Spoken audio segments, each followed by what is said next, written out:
All right, welcome back to the 43rd edition of the podcast that we call The Unknown. My name, as always, Michael Volpe. I report from Chicago, Illinois, which is in Cook County, Illinois. My broadcast partner is Richard Lootman, somewhere near Fort Myers, Florida, which is in Lee County, Florida. And that's named after Robert Edward Lee. We're going to talk about Iran. And interestingly enough, I think Donald Trump was channeling his inner Ulysses S. Grant by calling for an unconditional surrender. That's U.S. Grant. They called him unconditional surrender Grant. And last week, I forgot to mention, we write at two different Substacks. Mine is called michaelvolpe.substack.com. Yours is called lootman.substack.com, which is spelled Luthmann. Subscribe over there. So, are we on the brink of World War III, or do Bibi Netanyahu and Donald Trump and everyone else supporting this action, do they know exactly what they're doing? From my perspective, so far it's going swimmingly, but then again, Iraq was going swimmingly for about a month to a month and a half. So the fact that they're degrading Iran in the first week of the bombing campaign doesn't mean that they know exactly what they're doing. But they're destroying a lot of their munitions. They're killing a lot of people. The missiles from Iran are doing a lot more damage than I think they expected. They're killing 5, 10 people at a time, which is mass murder when you knock out about 50 of those. There's no military strategy for Iran. And supposedly through back channels, they're asking for a ceasefire. And I think that's where Trump came up with the unconditional surrender. But there's a lot of concern. Tucker Carlson is concerned. Candace Owens is concerned. Thomas Massie is concerned. None of those should surprise you. And they are consistent. I'll say that about all three. Massie in particular, they're very consistent. If Biden or any Democrat was doing this, he'd be equally as upset. Your thoughts? I think that you have to start with three numbers, right? And those three numbers are, I believe it's 70. That was how many years since the end of World War II, correct? 70 years? Right. 70, which is the 80, number. 80. Oh, 80, actually. 80, yes. 80, the number of years since World War II. 80, the number of years since the last time a nuclear weapon was used on this planet. And then 9, the number of countries that have nuclear capabilities. Right. The problem, I think, the biggest problem here is the threshold that if Iran gets a nuclear weapon, it won't be 9 countries anymore. It'll be 40 countries. And it may even be others around the world. That didn't happen when North Korea got one, though. It wasn't a domino effect that way then. And you would think North Korea but North Korea has not had its supreme leader state that if they receive a nuclear weapon, they will destroy Israel. That God has told them that's what they're going to do. And I truly believe that Israel's actions are fully justified in self-defense. All right, but what do you think of what Massie says here? We should not engage our military here. Furthermore, doing so would require a vote of Congress. Now, Trump's been very coy, but if he initiates military action against Iran, doesn't he need to get a declaration of war from Congress? Isn't Massie right about that? I don't believe that he would need to declare war in order to have B-2 bombers drop those huge bunker buster bombs. I really don't think so.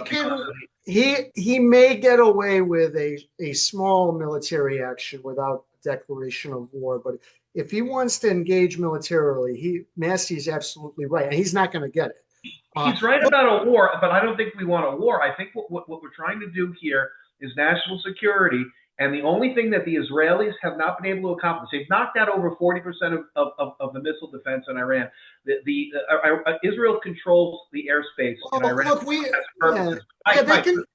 they control the airspace, but they're still getting missiles through and killing their people. So, Mike, the most important thing is the nuclear subset, and the only place that hasn't been totally decimated at this point is the underground layer, and the only people that can get rid of that is the United States because of the bombs that can bore into the ground. Those with the bunker busters basically. And only B-2 bombers, but the United States can deploy them. So that's the big issue. That's the issue that we're talking about. Let's see what Candace Owens says. Trump attacks Tucker Carlson. Whose side are you on when it comes to Iran? Is, quote, America first over or whatever, or is it whatever Trump says it is on any given day? Also, is Bibi Netanyahu one of God's chosen people? Yes, Candace, Jews are God's chosen people, as much as that bothers you. But is this America first if we're supporting Israel in their war against Iran? Does she have a point here? I don't think she has a point about anything. She's a rabid anti-Semite. I stopped listening to her a long time ago. Is she I don't want right to hear that if a word we're that she has to say. what, I really don't. but is she right if we're engaging in the Middle East? I don't care if she's right or not. Until she stops being a rabid anti-Semite, it's like listening to Hitler's speeches. I really don't want to hear a word she has to say. All right, and then Tucker, and he's had a lot to say. This one came out last week, but the real divide isn't between people who support Israel and people who support Iran or the Palestinians. The real divide is between those who casually encourage violence and those who seek to prevent it, between warmongers and peacemakers. Who are the warmongers? They would include anyone who's calling Donald Trump today to demand airstrikes and other direct U.S. military involvement in a war with Iran.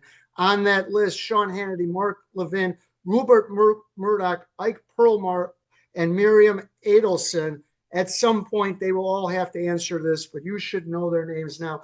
I don't know that anyone has called for any of this. So I'm not sure where he's getting that from. But he interviewed Ted Cruz, who is suggesting not only war with Iran, but a regime change, and he didn't know the population of Iran. Why is he getting involved in matters where he doesn't know basic math? What's going on there? Is that a big deal that Tucker caught him not knowing the population of Iran? I don't think it's a huge thing. I think he should be a little more educated when he's talking on these issues. But to Tucker's point on the list, Mark Levin said, I think yesterday or the day before, and I reposted it on my X, to the supreme leader of Iran, why don't you do like your hero Hitler when everything was going to the end and take some cyanide in your bunker? And you know what? I have no problem with Mark Levin saying that whatsoever. Now, if Tucker Carlson wants to be the new leader of the alt woke right, if he wants to be the woke right leader, then he's doing a good job at running for that position.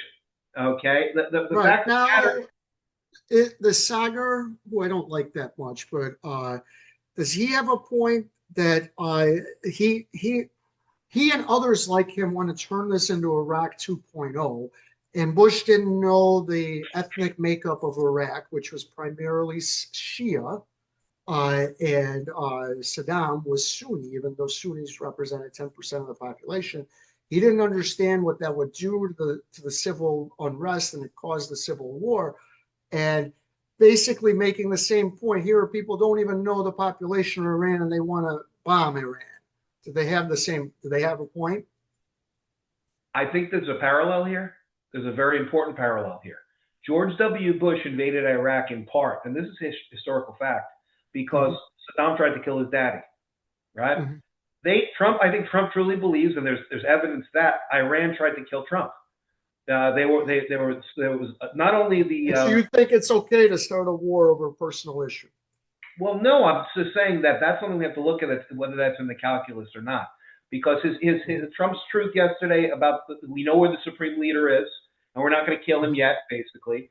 I think Trump is in a position where you came at me, and I'm going to take every one of you out. Now, George Bush did that and then created a vacuum, but I think Trump is actually a lot smarter than George W. Bush, and that's not hard to do.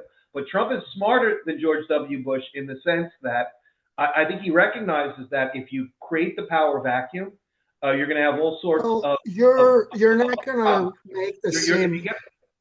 Listen, I support this, but not if the U.S. enters militarily. And if the U.S. enters militarily, he better go get congressional approval.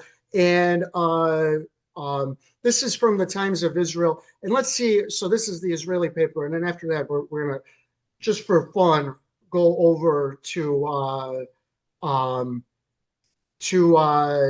They're firing, eases some restrictions. They're saying they've got control of the airspace, but They Iran do. is still lobbing missiles at Israel.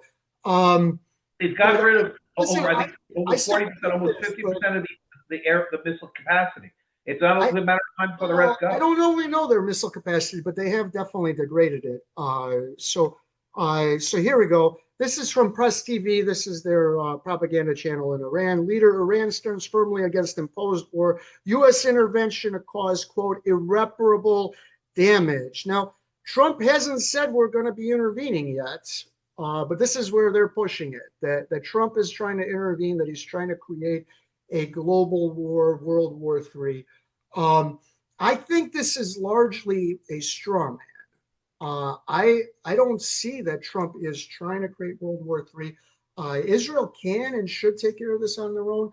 I will support Israel doing it, and we're definitely going to support them in terms of either money or weapons, though probably not in any kind of significant way. We may be supporting them in like spies and who knows what kind of like special forces they may be there. We'll never know that. But I don't know about attacking them with our Air Force and our Navy or any of that. And look, Bush, the first major speech that Bush made regarding the Iraq war was September 12, 2002. I watched that speech at the UN. After I was done watching that speech, I said, we're going to war. We didn't go to war until the next March, and he barely got it through. And he was very popular at the time. If Trump wants to go to war, you have to sell the public on it. He hasn't done that at all. He can't just decide to go to war. That's not how a democracy works. You have to get the population behind you. He hasn't done that. Supporting Israel, getting out of their way and letting them fight a war, that's one thing. But jumping into this war is a completely different story. Your thoughts?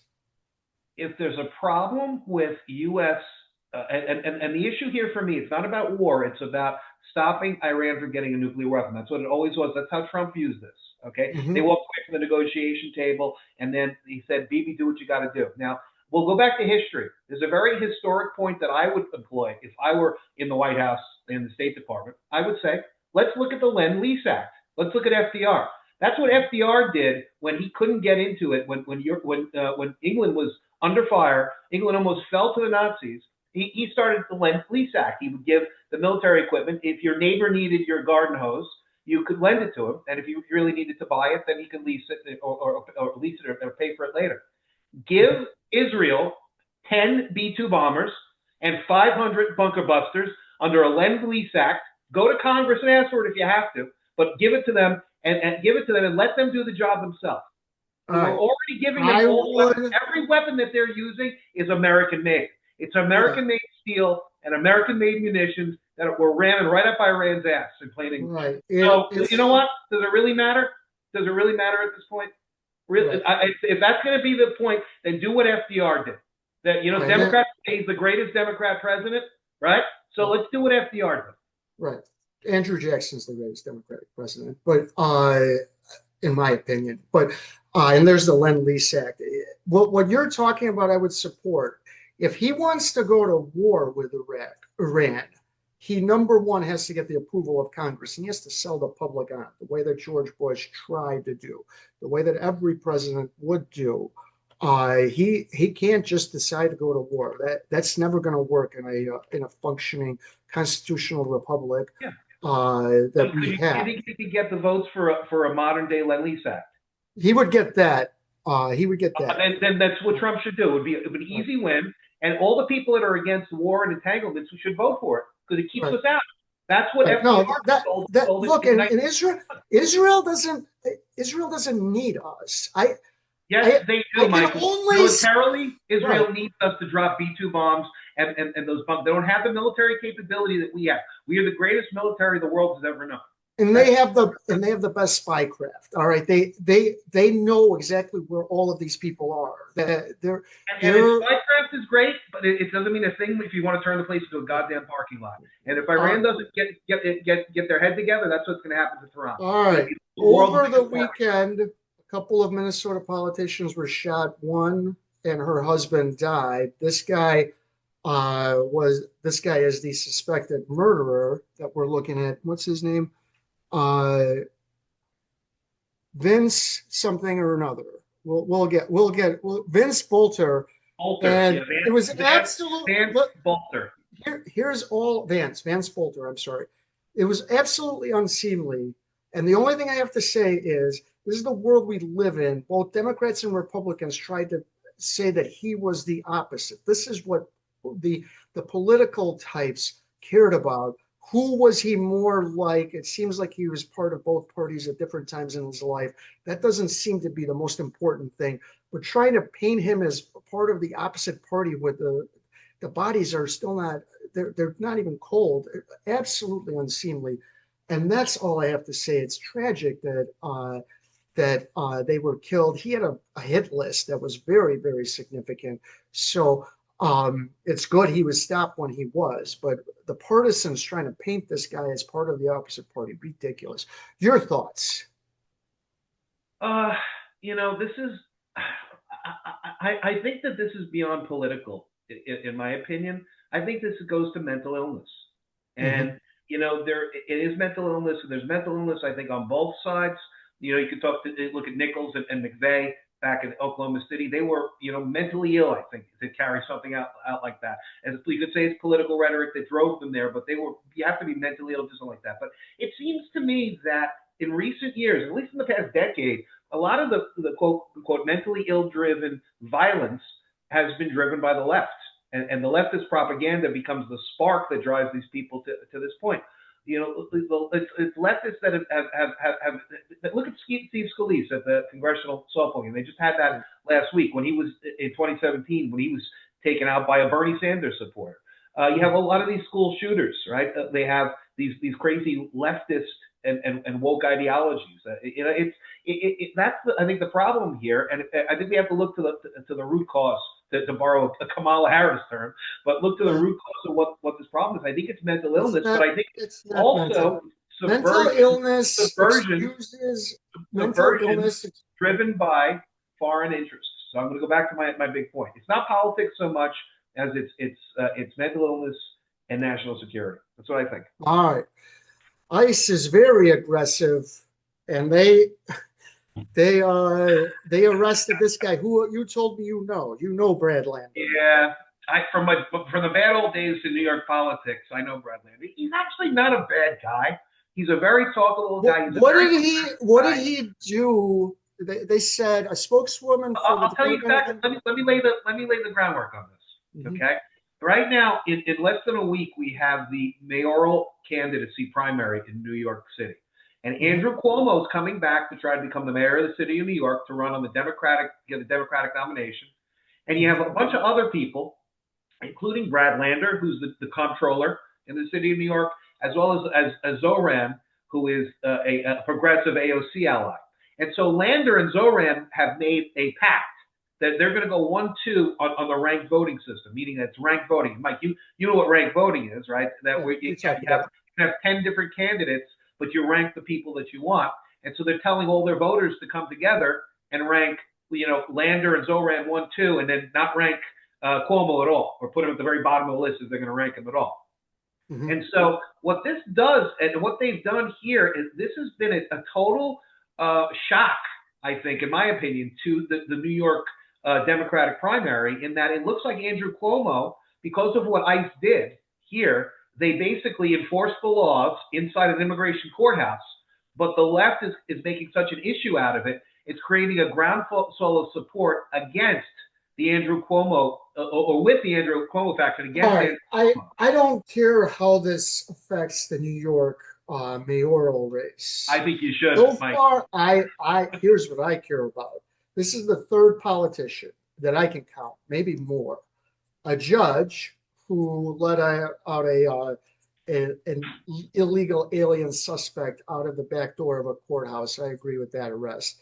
Was arrested by ICE. I think the mayor of Newark was arrested by ICE. This guy was arrested by ICE. What is the party affiliation of those three politicians? They're all Democrats. Yeah. This seems like ICE is targeting Democratic politicians. Well, but then again, if there were more communists that were in office, they'd all be communists. So Yeah. I think that's not it's not an issue. It's Listen, hard. I I think they happen support. to be Democrats because they have that view and they would do things. It's like Right. it's a distinction without a difference, and it's a correlation, not causation. There, I support in general what Trump is doing. He's very aggressive towards deportation and at the border. We talked to both state senator from Arizona, Mark Finchem, and state representative Keschel, and they both said that the border is far safer now. They're from Arizona, uh, so I support his policy in general, but he doesn't seem to care what the rules or the laws are, and he is targeting people. That's And in just the this case, opposite. It's just the opposite, Mike. He cares about the rules and the law. Why can people get in the way uh, of law enforcement activity? Clear law enforcement. They're inside a courthouse. They need no warrant. And Lander was wrong in trying to ask for a warrant. Now, his argument and his defense afterwards has been, oh, I was just holding hands with the guy. I was holding hands until they showed me that he had the authority to arrest.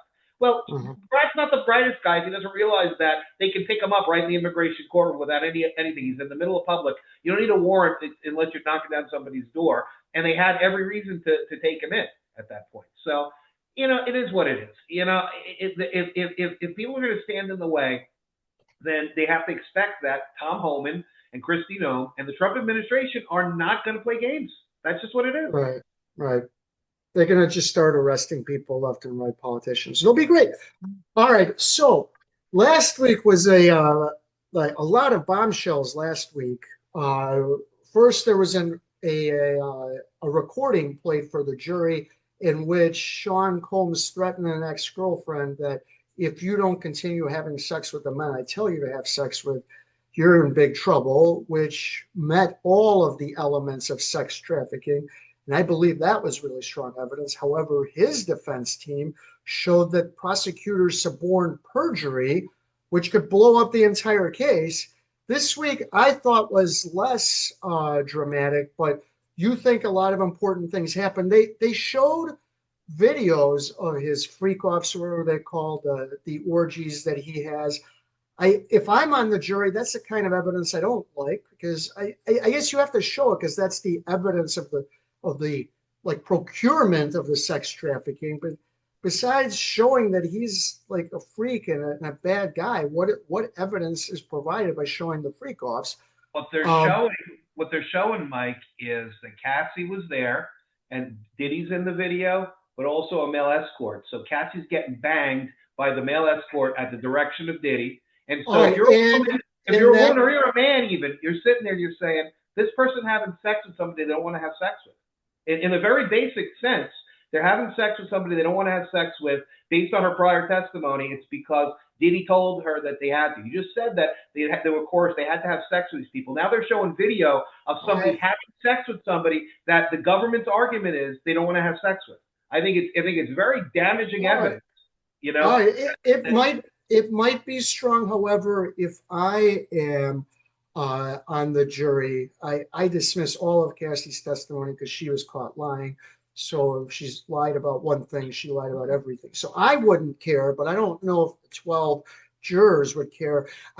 As far as Cassie, from my perspective, you have it's implied in order to prove sex trafficking, it's having Sean Combs directs Cassie to have sex with third parties, and obviously more than one person, through force, fraud, and coercion. And that force, fraud, and coercion part is implied.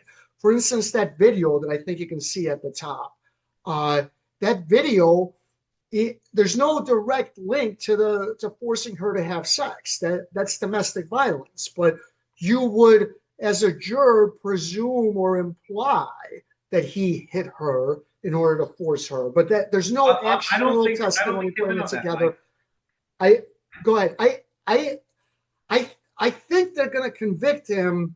I they have met the elements of the crime. And look, the video showing that she had sex with a male prostitute is important for the minor charge, which is the transportation of prostitution. But as I said, he's done more time for that than he would get for that anyway. So that's an almost meaningless charge. But I think I guess that shows that the smaller charge. I I don't think they've shown anything here But as I said, that audio is devastating. And unless Sean Combs testifies and is compelling in his testimony in here, transportation to engage prostitution. So if you see a video of a prostitute, that seems to meet the elements of that crime, though, as I said, this is barely above jaywalking. I don't think they've shown any more evidence of either sex trafficking or racketeering this week. They don't necessarily have to. I don't like what the prosecution is doing because I think they're just trying to show mostly that Sean Combs is a bad guy. And he's not being charged with a bad crime. These are specific crimes, and they're just throwing all of the bad stuff he's ever done at the wall and hoping that you're just going to be convinced he's such a bad guy. He must have done all the stuff that they're accusing him of. What do you think of that? I disagree because of this. Remember, you have the three elements there of fraud, force, coercion. I don't think it was fraud. Everybody knew what was going on there. Force, I don't think the punching people and that type of stuff, that's thug stuff, that's racketeering stuff. But coercion, though, that video it goes with the narrative that the government has been showing that Diddy coerced people into having sex with third parties. How does that video show it? Cassie is Diddy's girlfriend. Cassie's having sex with a male escort, a paid for person that you pay. He's paying this woman, this guy to bang Cassie, and he's watching and he's getting off on it like a freak. Some people like that. That doesn't mean you're paying, Michael. You're paying a prostitute. He's a male prostitute. And that is a crime. He's not being. They're doing interstate transport. That is the crime. This crime right here, transportation to engage prostitution. I agree. That video probably meets the elements of that crime, barely above. And sex trafficking too, because of the coercion. No. How is it coercion? Just because Cassie already said, I felt coerced. If that's enough, you can charge anyone with anything. If the victim can say, I'm not telling you what the ultimate. I'm not telling you what the ultimate thing is. I'm telling you what the government their story is. Their story is that this is enough to show everybody that there's coercion, and there are jurors that will buy that. I guarantee you. I think they will. I think they will, and I think they're going to buy it because Sean Combs is an extremely unsympathetic defendant. OJ, for reasons that I still will never understand, was a far more sympathetic defendant. So you could smear the prosecution, smear the cops, and the jurors will want to get him off. Nobody wants to get this guy off, and that's a huge problem for him. But besides the really minor charge, I don't think this video shows anything. Cassie feeling coerced is not evidence that he coerced her. That you can't do that. The audio, the voicemail he's saying you better have sex with these guys or else. That's coercion. But there's no. She never having sex with the guys. It's a logical. No, right. But that audio wasn't Cassie. That was another. That was another. You better do this, and then they show the person it was directed to doing it. Come on, Mike. Mike, you better rob that store, or else I'm going to beat your mother to death. And then they have a picture of Mike robbing the store. That's coercion, but and then a picture of you robbing the store. Come on. All right. Well, okay. They're putting that together. All right. The second point that you brought up, which is the most important point, about Diddy taking the stand. The word is that he's not going to take the stand. And when they said how much time they were going to have, the defense is going to get this case next week, and they said it's going to be 2 days. Okay. Even in OJ was 2 weeks. 2 weeks at least that they had on. They had Barry Scheck. They had a bunch of other people. They had this. They had that. They did a dog and pony show to make the jury understand that they presented evidence, even though the burden's on the people. The burden's on the government to prove the case. The jurors don't understand that. They see the government bringing all this evidence, and then Diddy having nothing to say back and not taking the stand. You said it. Diddy better take the stand. He's not taking the stand. What do you think about that, Mike? Is Diddy in trouble? I think if he's not taking the stand, then that audio, as George Anastasia likes to say, you can't cross-examine an audio tape. Then Diddy took the stand through that audio recording. If you don't put him on the stand to explain it, then what they're left with is what he said, and what he said meets the elements of the crime. And then the only chance that he has is to effectively put the prosecutors on trial, which I think they can because they've shown that they've suborned perjury. That's really serious. They've suborned perjury. How do you give them a win when they cheated. That's basically the argument they've got to make. But as I said, he's so unsympathetic. I don't. I look. I'm not in there, but I just can't imagine anybody's going to let them off. But he's going to be convicted. He's such a bad guy. You can't let this guy out into the public. He's going to keep doing all of the things you heard, even though 95% of the things you heard had nothing to do with the underlying crimes. I. The, I don't like the way the prosecution presented this case at all. I don't like the way they presented this case at all. They have decided to just put him on trial and throw everything at the wall, and it doesn't matter how much of it has anything to do with the crimes he's being charged with. And as Joe Kenda on Homicide Hunter once said, if being an asshole is a crime, then you better put a fence around the state of Colorado, because that's how many guilty people there are. But being a bad guy is not a crime. And you said it, Mike, in the sense that you're disgusted about how they're doing the prosecution's bringing this case. This is straight out of the United States Attorney Manual for prosecuting cases. 95% of cases, 99% of cases that they prosecute are prosecuted in the same way. It's all character assassination, bad acts, and everything else, and then they throw other stuff that goes to the elements. And it's a shame. It's an indictment of our system to see, a big case like this, how bad prosecutions really are. Let me just say one other thing. If you are expecting real bombshells about real sex trafficking networks, you didn't get any of that. They met it, the sex trafficking, not barely. They met it, but this is not a Diddy is running this global network, and he's got this guy in Europe, this guy in Italy, and they're all coordinating. That's not what was happening. Diddy is a freak. I don't know how else to describe it. He likes to have sex with multiple people, likes to watch people have sex with multiple people. And if you aren't willing to go along, he is not above forcing you to go along.